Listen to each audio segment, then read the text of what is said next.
Hi, everyone. Welcome to Interchange. I'm Dan Jones. Thank you so very much for joining us once again.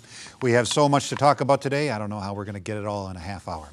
We'll discuss the anti-American violence and tragedy in the Middle East and North Africa.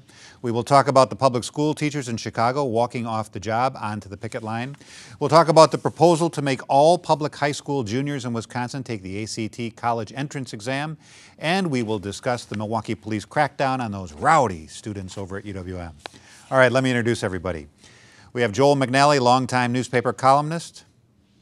Kevin Fischer, former broadcast journalist, political analyst, and oftentimes a fill-in host over on WISN Talk Radio. Denise Callaway, community affairs and public relations professional.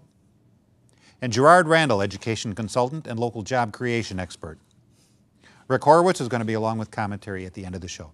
All right, let's talk first about the killing of the U.S. ambassador and 3 other Americans in Libya and the anti-American protests that are happening all over that part of the world. This is certainly not what anybody expected when regimes kept falling during the Arab Spring.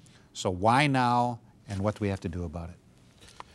I remember when President Obama was candidate Obama in 2008. And he was challenged with having very little foreign policy experience. That was one of the great campaign issues of that campaign. But the advantage that he tried to convince the American people that he had was his ability to restore American popularity among Arab nations, and particularly in the Muslim world. And that doesn't seem to be his long suit. That's the piece that I think we're experiencing now, is that the foreign policy experience that both he and Secretary Hillary Clinton have brought to the table is deficient.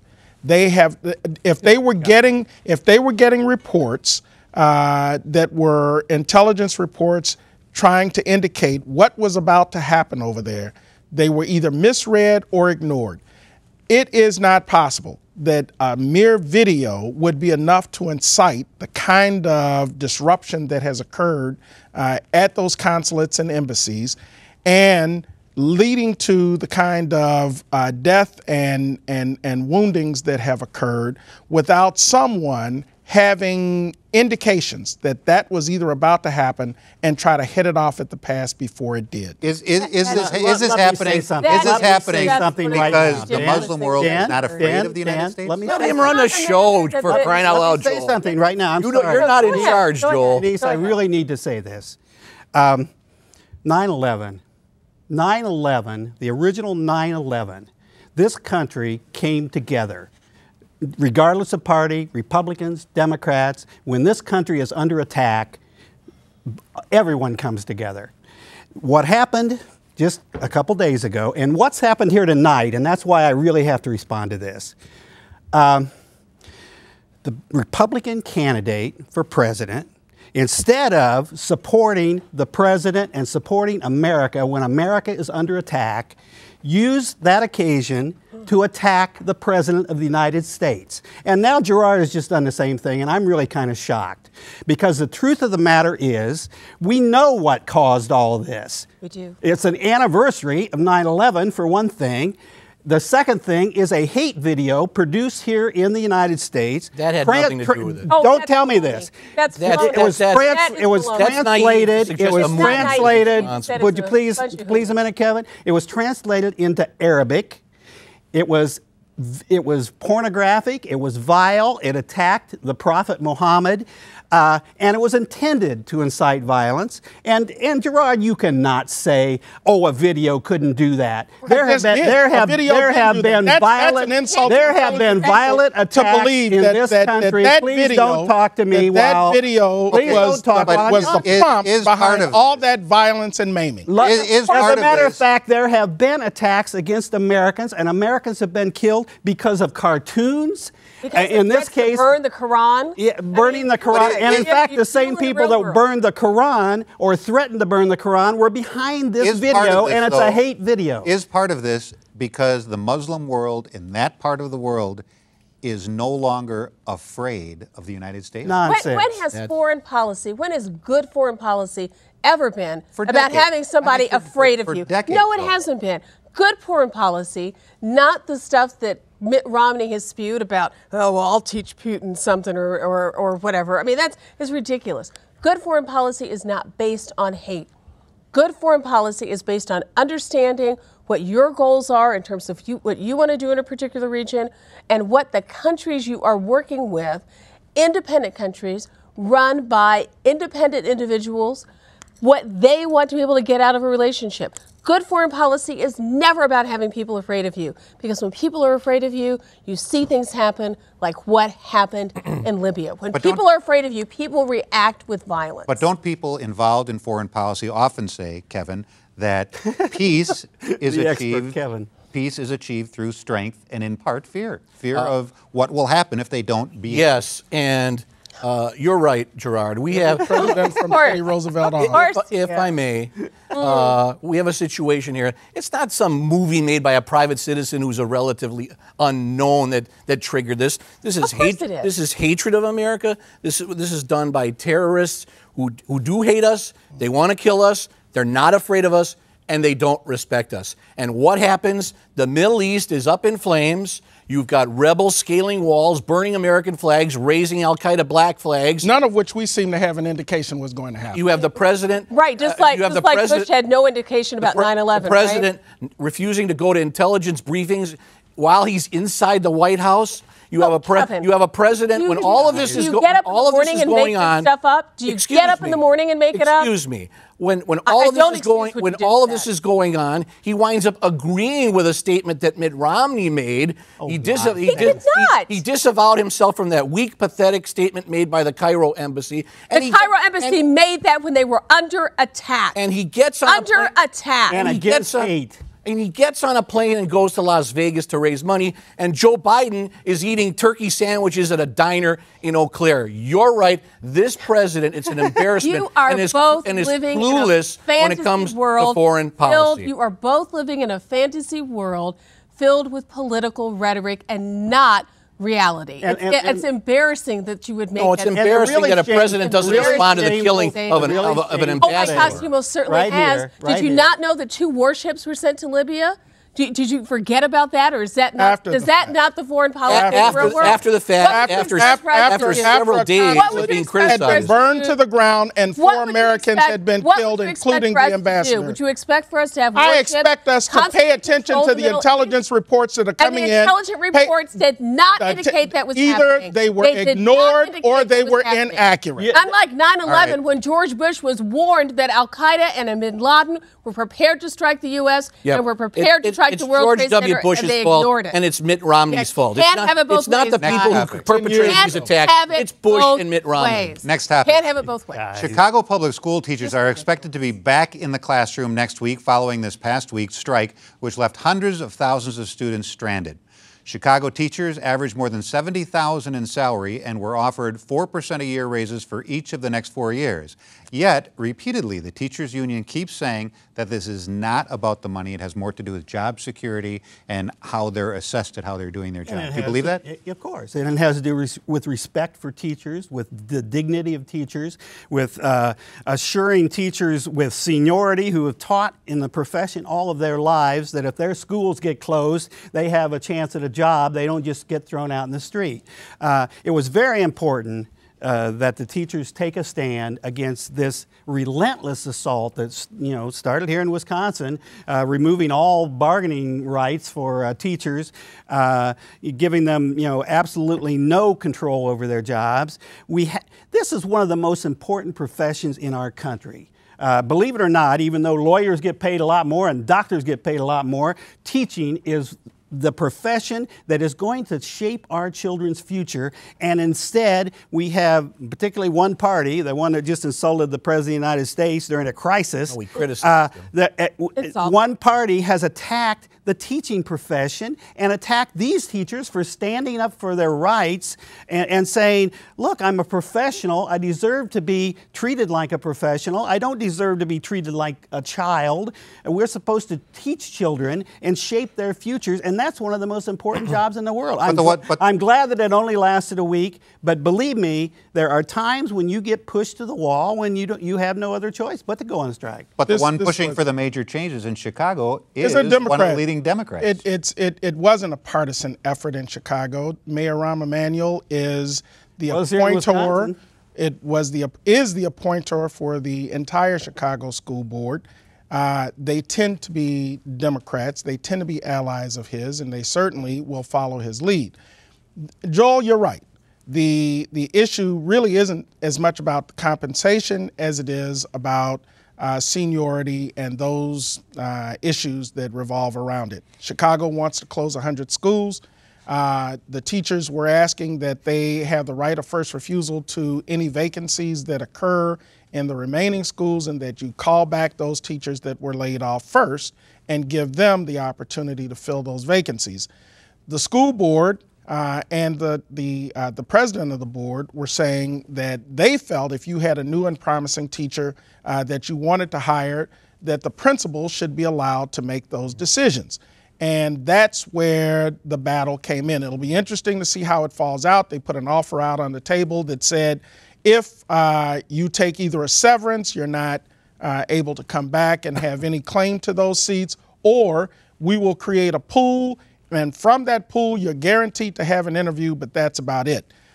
So I don't know how it's going to fall out, but I do get a sense that now that the money issues have been taken off of the table, and there are a lot of people who are anxious to get back to work, that this piece of it will be resolved. You're still going to have the issue around the expansion of choice charter programs in Chicago. They're talking about 60 schools that will be created.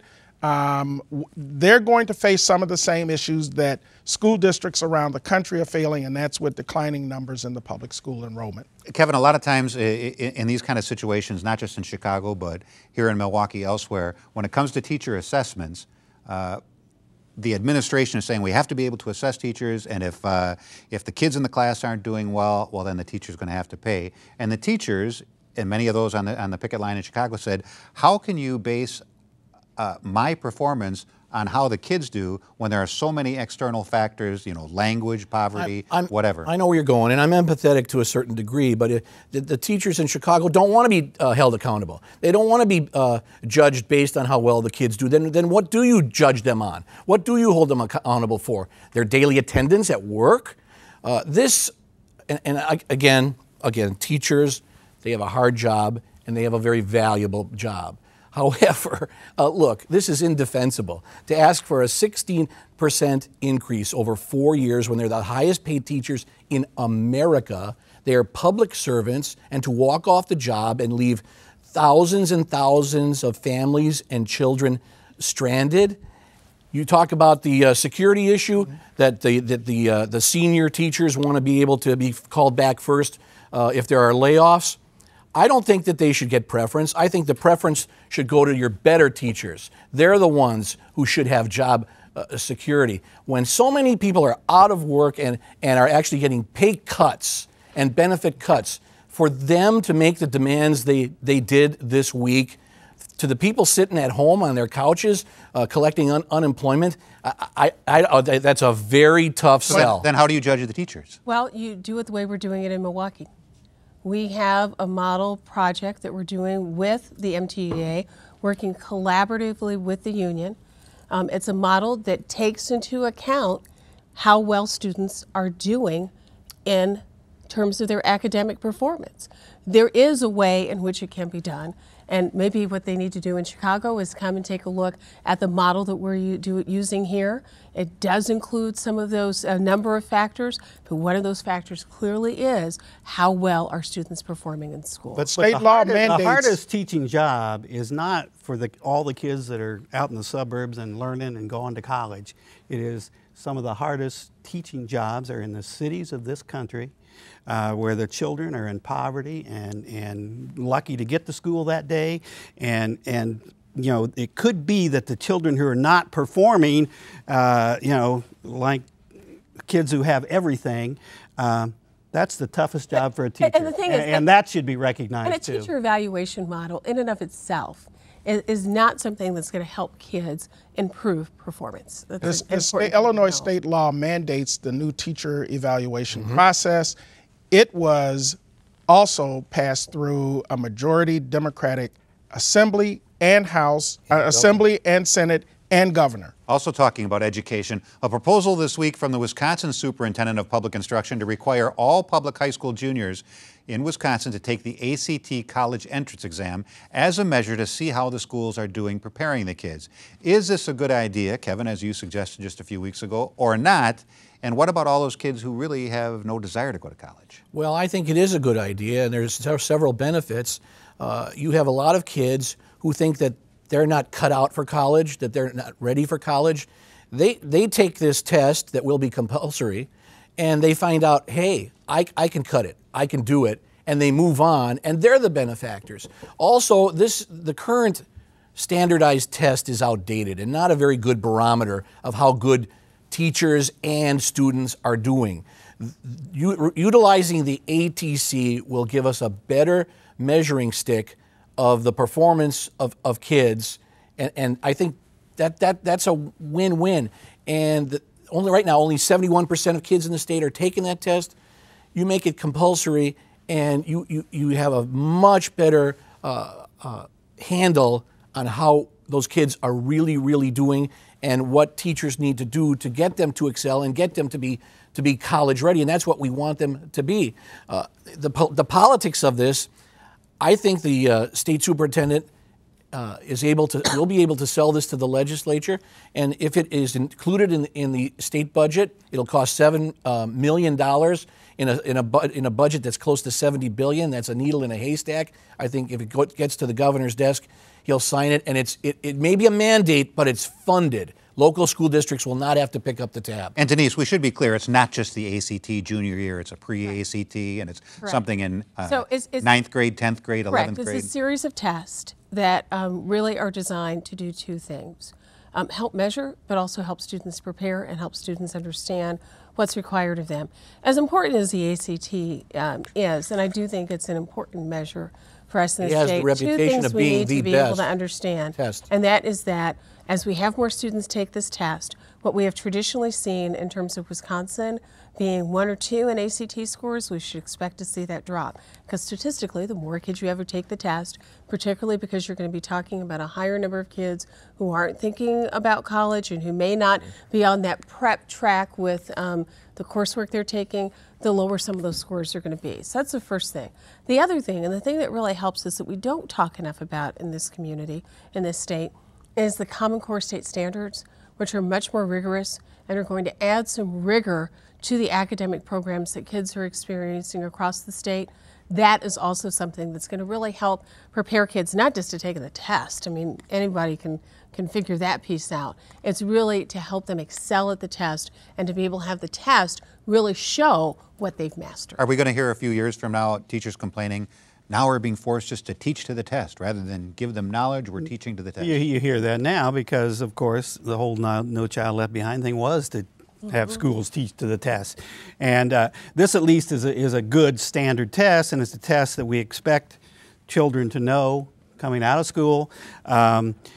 Every single school should be a college preparatory school. I mean, I've always said that. You should not, ever label some kid as not possible to go to college if he's going to complete a secondary education. And the fact that they will all be taking this test and their abilities will be quantified, that's terrific. I mean, Milwaukee has already moved towards giving every child this test. Right. And the next thing, as Denise says, is to move towards preparing kids to take this test. Out in the suburbs, they have camps during the summer to teach kids how to take this test. They have all kinds of special training just to take this test, and that's why they do so well on it. But if that's going to be the requirement and that's going to be the standard, Milwaukee kids deserve that just as much as they do. All right, next topic. Last week, the Milwaukee Police Department held this big media event to say they were going to crack down on the rowdy kids in the neighborhoods around UWM and give the neighborhoods back to the people who live there. Well, that's exactly what they did. They cracked down, arrested dozens of kids for drinking, smoking pot, being too loud, being too obnoxious. Now, Joel, you live there. Is this what the neighborhoods want? When I came over that night and saw cops crawling all over the neighborhood, this was like hours after their big show, I thought there was really something going on. There wasn't. There wasn't anything very different than what usually goes on around there. I've said before, my neighbors don't like me very well because I don't hate the kids enough. And truthfully, I don't think there's anyone in this community who thinks that the police department should be spending more time breaking up drinking parties of college kids than they should be pursuing serious crime that is endangering lives and other communities. This was, now I'll say this for the MPD, they've had this show all over the city. They've had Southside, Inner City, where they descend on a neighborhood and line up all their officers, and it's kind of a public relations thing.